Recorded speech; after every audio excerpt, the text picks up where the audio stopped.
Get in, chop.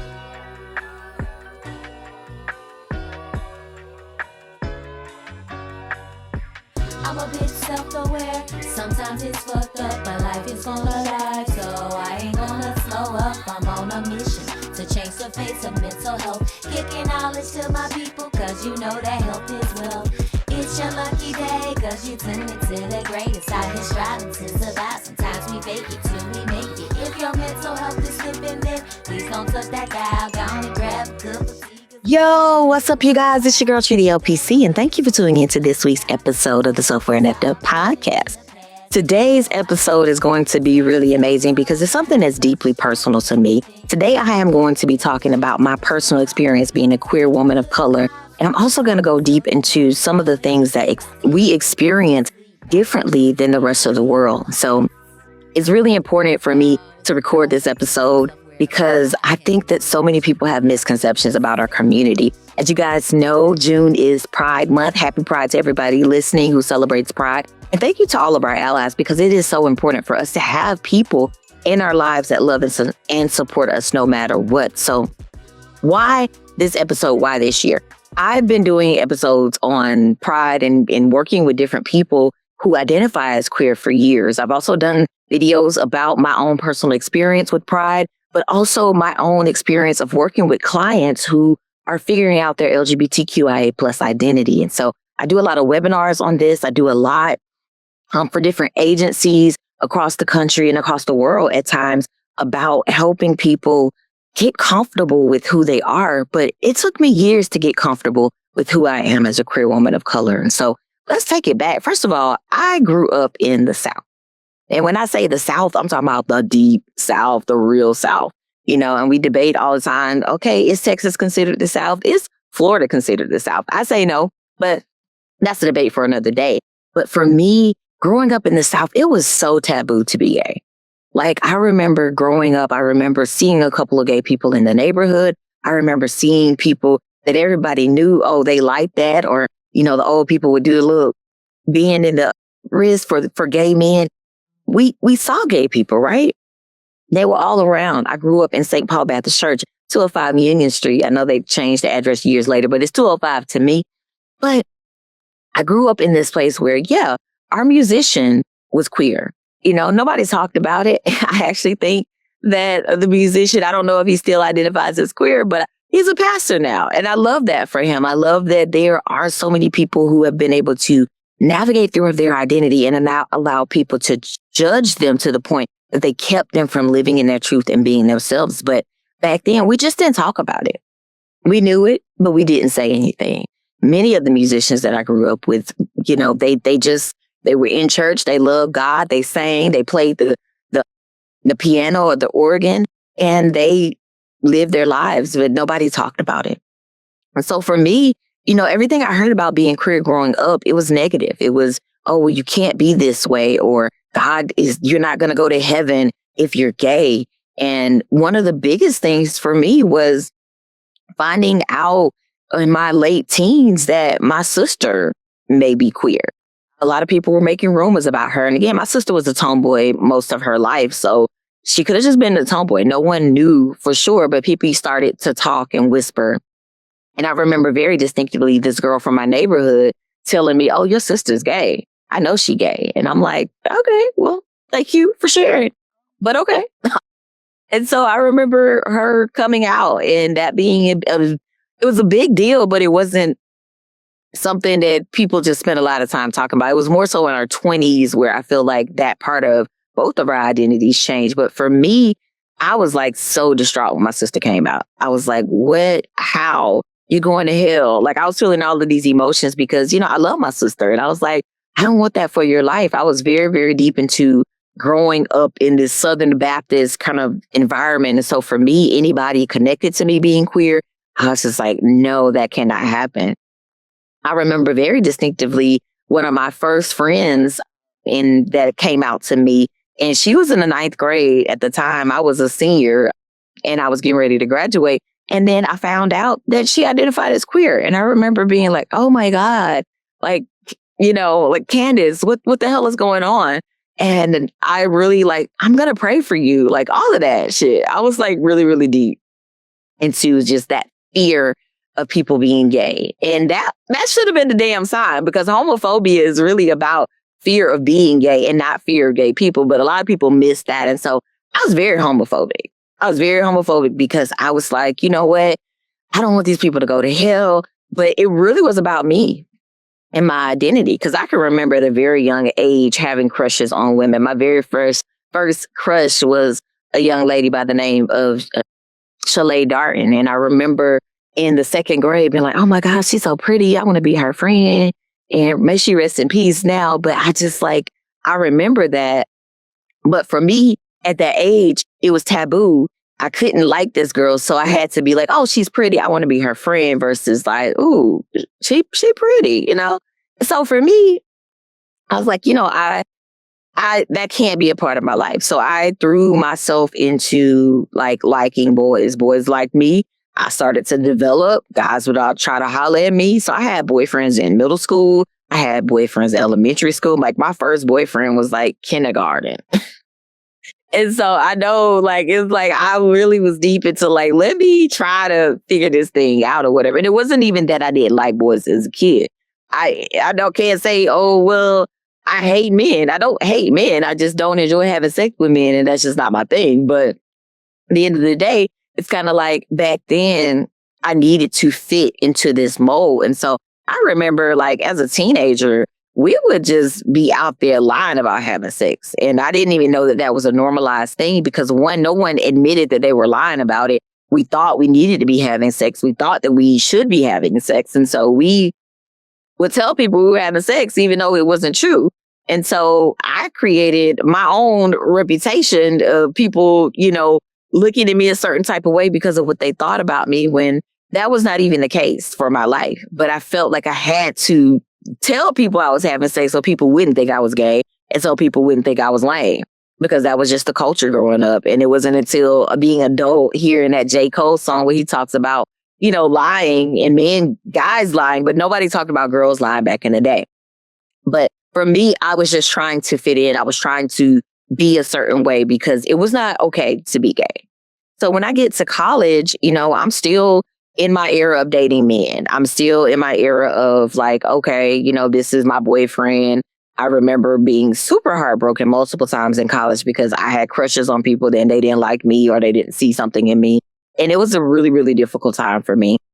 But I was also navigating the fact that, do I really like you? Or am I just trying to get connected to you because I'm wanting my life to look a certain way? And that's really what it was. I was trying to connect with certain men to feel secure in my identity as a straight woman. And so that shit didn't last long, is all I'll tell you. I remember meeting someone who I ended up dating and becoming my first girlfriend. But I remember meeting them at the end of my freshman year in college. And I remember, you know, finding out that they were interested in being friends. And so we started being friends. And then I think it was going into my sophomore year, they advised me that they were interested in more. They were interested in me from a romantic standpoint. And I was like, hell no, I ain't going for that shit. You know, I was not really with the shit back in the day because I was just like, no, I go to, like, literally my freshman year, I went home every single weekend. I went to St. Paul Baptist Church every single Sunday and still sang in the choir because that's how deep I was into church and religious culture. And so for me, I got this girl talking about she's attracted to me and I'm like, okay. I don't know what to do with that. So I prayed about it. I was like, okay. And then I started having feelings like I do like this person or whatever. Now, when I look back at it now, was I really attracted to that person or was it just a way to open that door for me? And to me, looking back, I could see, yeah, it was just a way to open that door because it was that seed was already there from second grade. Like, ooh, I like girls, but I can't tell nobody. And ooh, I'm not supposed to like girls. So this person coming out to me and telling me that they were interested in me. And then I finally end up being like, okay, yeah, well, let's see where things go. And so we were talking for a minute before anything escalated to anything physical. And so for me, I was really wrestling with it because I did not know how to navigate these new feelings. And I can tell you one thing, the first time that I kissed a girl, I most definitely goddamn like it because I don't know. Like, I've never experienced anything like that in my life. That's probably the longest time I ever kissed anybody in my life because I was just like, oh, okay.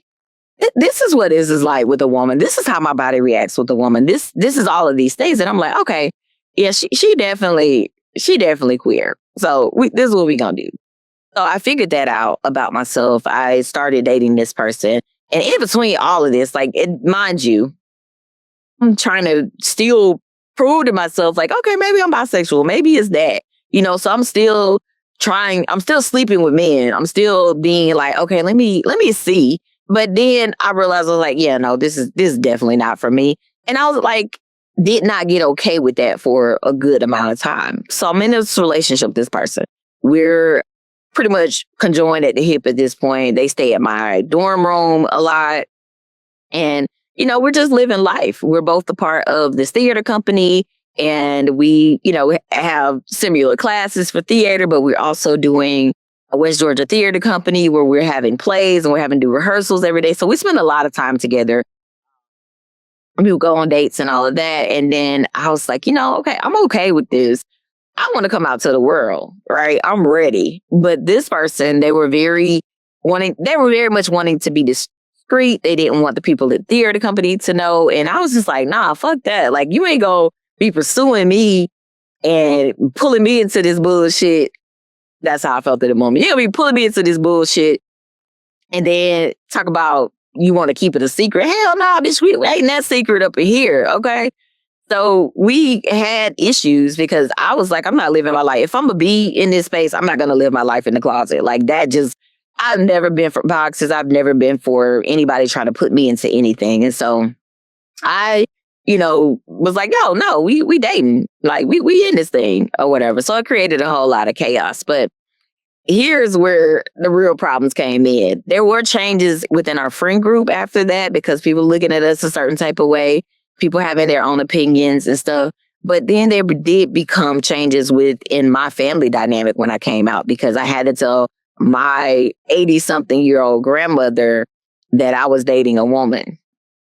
And I had to tell my, at the time, 50-something-year-old aunt that I was dating a woman. I had to come back home. And that was not an easy conversation to have. On top of the fact that we were already having issues within the relationship. So it's like, I'm telling you I'm gay. I'm crying over this girl because why? And then I'll try to tell y'all, like, this is what I'm feeling. I need y'all to accept me.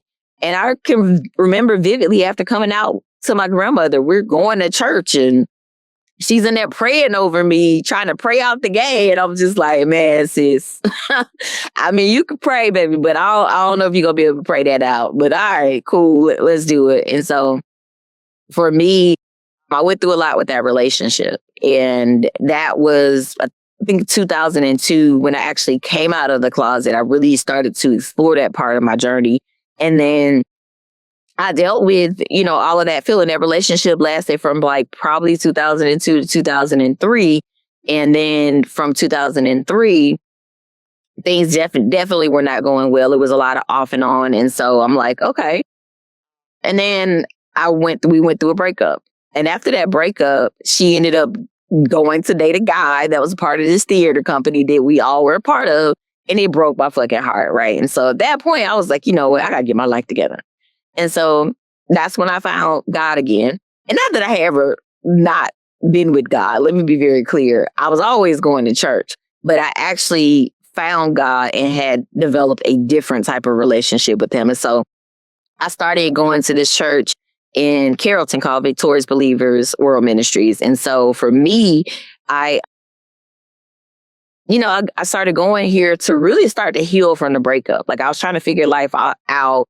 It was my senior year in school, actually it was my junior year going into my senior year in school. And I started going to this church and I like really, really was enjoying the messaging. I loved the teaching. It was different from what I grew up on. It was not a non-denominational church. And for me, I grew up Southern Baptist. And so it's like, okay, this is different. It opened up a different door. People prayed, they spoke in tongues. And, it was just a different vibe. And I'm trying to heal, right? I'm really trying to heal. I'm trying to get my life together. And I'm like, maybe this female shit is not for me, because that shit was not from the weed. Like, I probably lost 20 pounds dealing with that breakup, right? That's why I tell people, I don't think people would choose to be queer, because if you knew how sick we be in these relationships, like a woman-to-woman relationship is a lot different. I know men have their own emotional ties. Sometimes men is different. And I can't really speak fully for the men perspective because I'm not a man. So I would just say, like, for me going through that process, like, I'm just trying to figure out how can I keep my heart from hurting, because this girl done fucked me up. I decided that it was a good idea to be roommates with her after we broke up and she was dealing with this new person. So we in this dorm room together and she's dating this new guy and I'm over here with my damn heart sunk out of my damn chest and I'm trying to figure out life. And so I start going to this church. I end up joining the church. I end up getting fire baptized. And I'm really on this mission. I was like, okay, cool. I'm denouncing homosexuality. So this is April 25th, 2004. So I was out for about a 2-year span. And then I ended up joining this church. And I was like, okay, no, I'm not going to live my life like this. I'm not going to live my life like this. I'm going to be back in church. I'm going to be in a choir. I'm in the drama ministry. I'm doing this or whatever. I've built this friendship, a sisterhood, because I was like, I'm going to need some people to help me overcome this. And so I worked through a lot of that stuff. And what I realized, because when I say like everything got shut down, everything got shut down. I'm talking about I had just turned 21. I stopped drinking. I never smoked marijuana or any of that stuff back in the day. Didn't do cigarettes, anything. I stopped drinking. I stopped having sex. Like, I wasn't having sex with men or women. I just was like celibate. And I was focused on God. What they say, I got my mind stayed on Jesus, because I was definitely really about renewing my spirit, really, really getting in contact with myself and just really learning to live by God's principles. And so I spent a lot of time in that church where I really, really learned the word. I learned to build a connection with God. I learned to increase my spirituality. And I'll never forget, just kind of being in that place of lack, of like really having to trust on God for my next meal and really learning to really live by Christian principles. And so now I got this Southern Baptist stuff that I was raised with. And then I have now this non-denominational Pentecostal kind of movement thing where it's like, I'm really living life this way.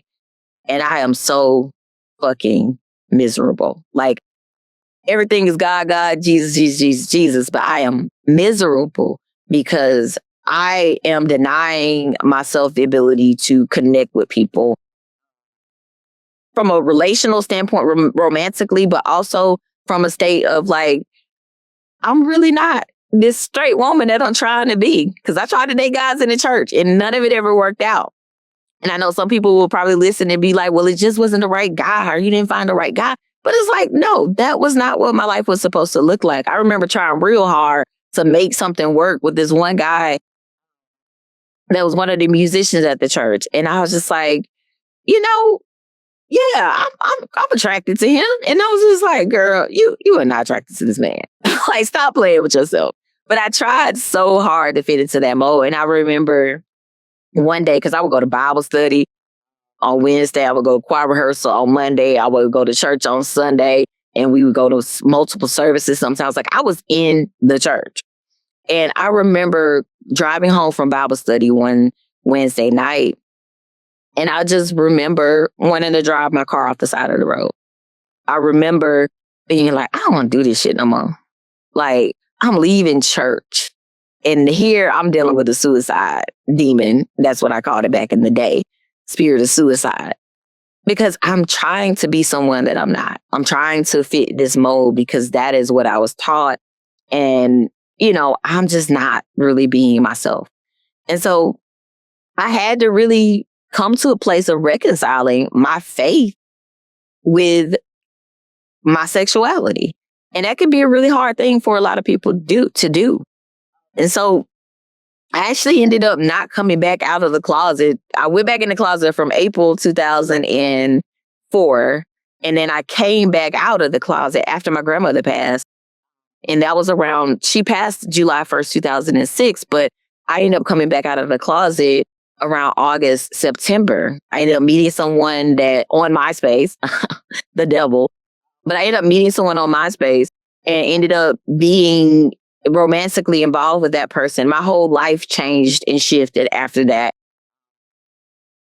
I won't get into the deepness of that stupid ass relationship, but eventually what I ended up having to do was, after getting into this relationship, was reconciling my faith with my sexuality. And so when I ended up moving back home to LaGrange, like, I wasn't going to church. I don't going to nobody's church. I was just working and dealing with this person. And I really was like, I really don't know. And I had met one of the guys that was a pastor at my old church because he preached my grandmother's funeral. And I was like, okay, that's cool. He was like, you should come to the church. Came to the church. Ended up going to a makeshift church that they had. I ended up joining that church later on in life. And so now I'm in church every Sunday. People know that I'm gay and they don't necessarily agree with it, but I'm there. I'm doing intercessory prayer, singing in the choir. I'm doing all of these things, and I'm trying to get to that place of peace because I had this connection from my past where I built this sisterhood. And then once I came out as queer, one person outed me to the group before I was ready to come out.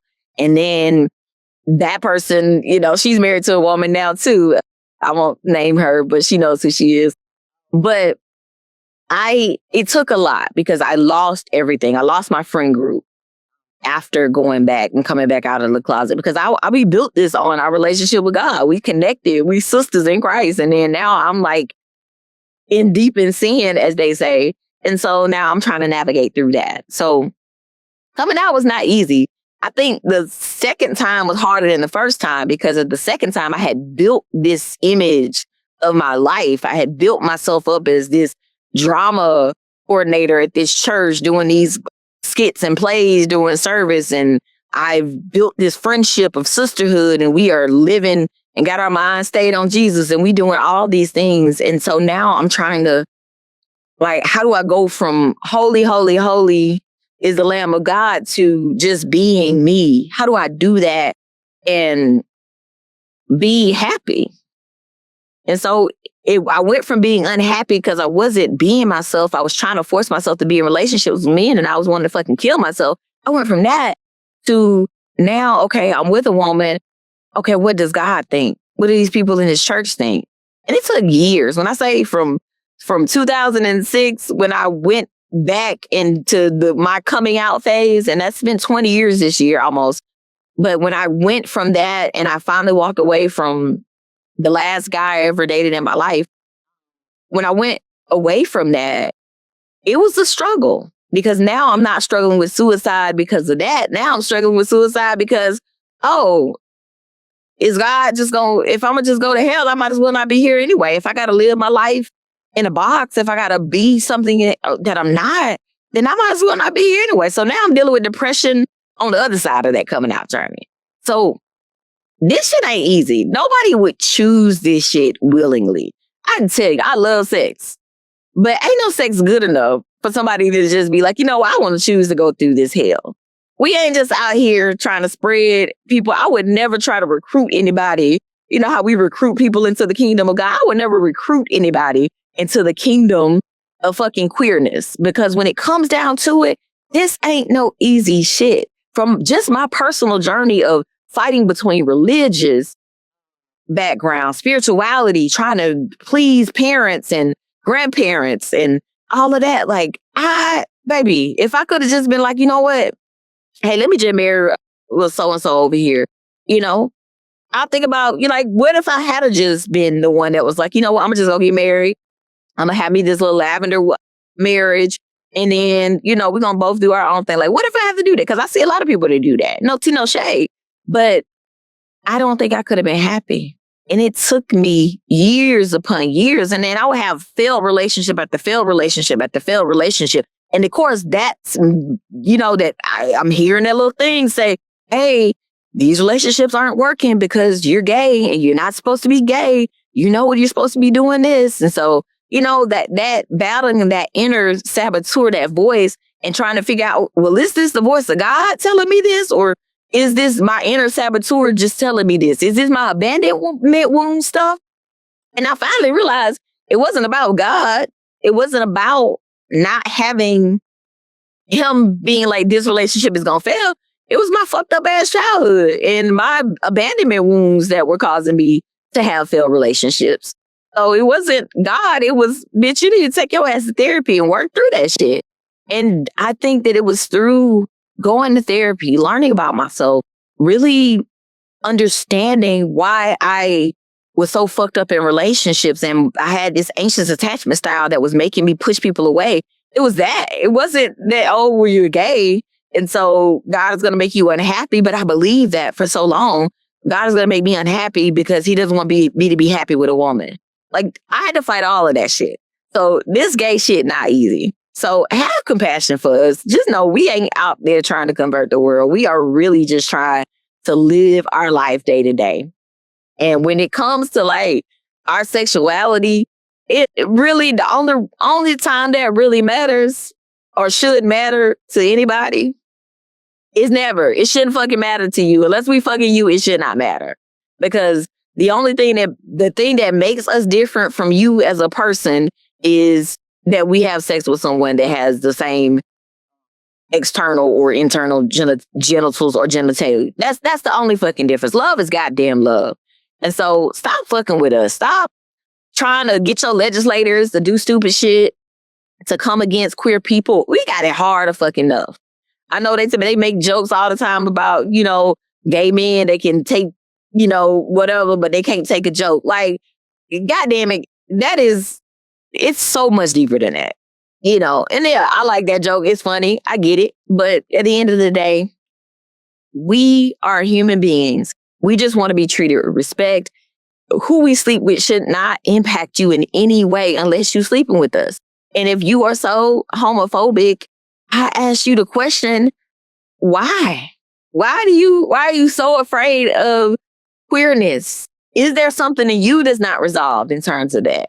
I saw something earlier this morning about T.I., and he probably didn't say this shit, and T.I. don't come trying to sue me or no shit, but somebody made probably a fake post saying that T.I. said something about, well, gay people don't choose to be gay, because if they choose to be gay, then that means you chose to be straight. So you can take from that what you will, but for me, what I took from it was, some of y'all choosing to be straight like I try to choose to be straight. And it's okay if you choosing to be that, but don't spew hate against other people because you're insecure within yourself.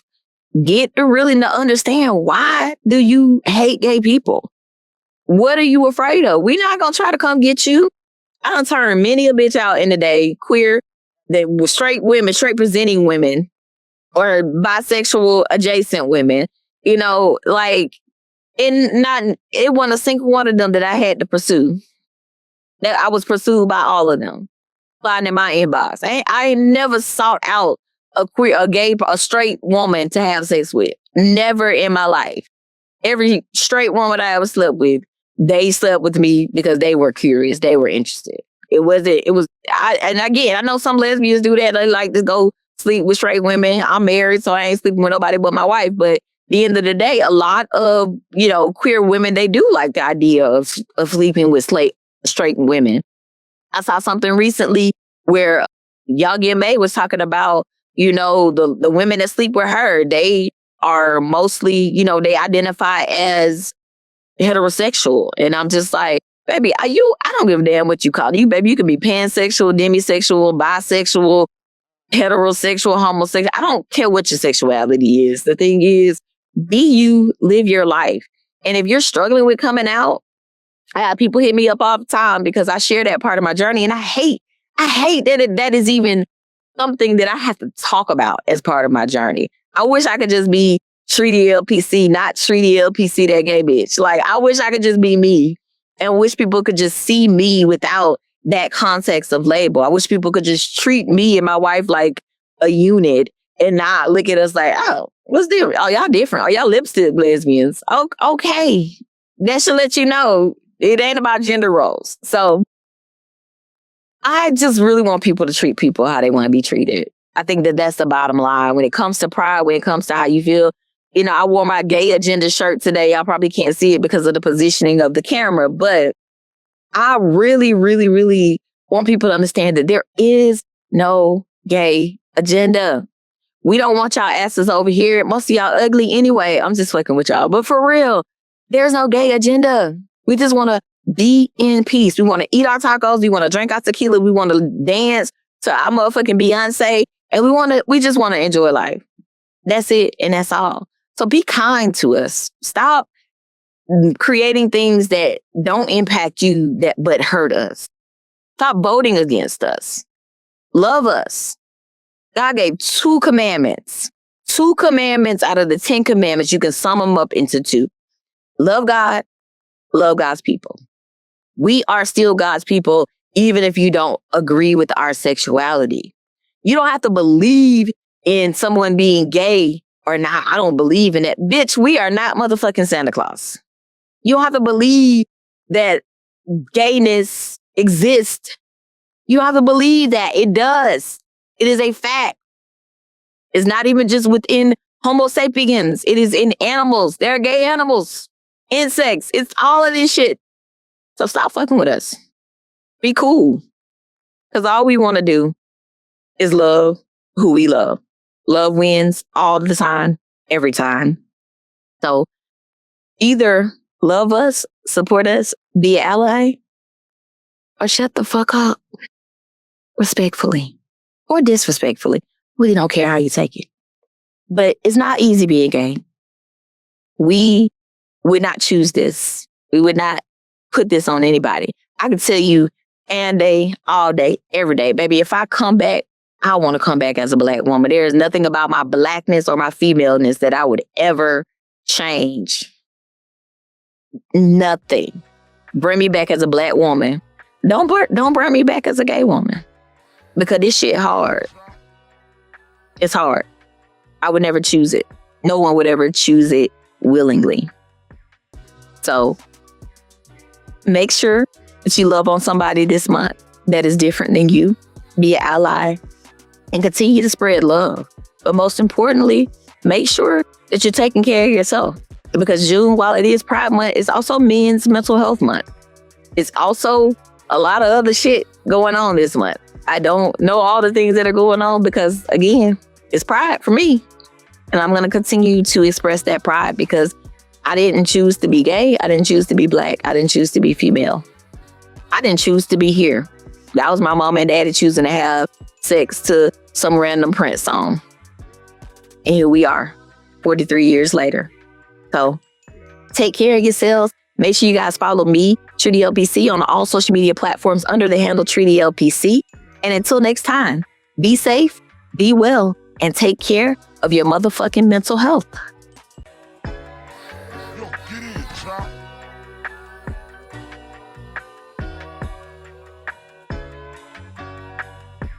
I'm a bit self-aware. Sometimes it's fucked up, but life is gonna lie. So I ain't gonna slow up. I'm on a mission to change the face of mental health. Kicking knowledge to my people, cause you know that health is wealth. It's your lucky day, cause you tuned into the greatest. Out here striving to survive. Sometimes we fake it till we make it. If your mental health is slipping, then please don't touch that dial. Go on and grab a cup of tea, cause we gon' be here for a while.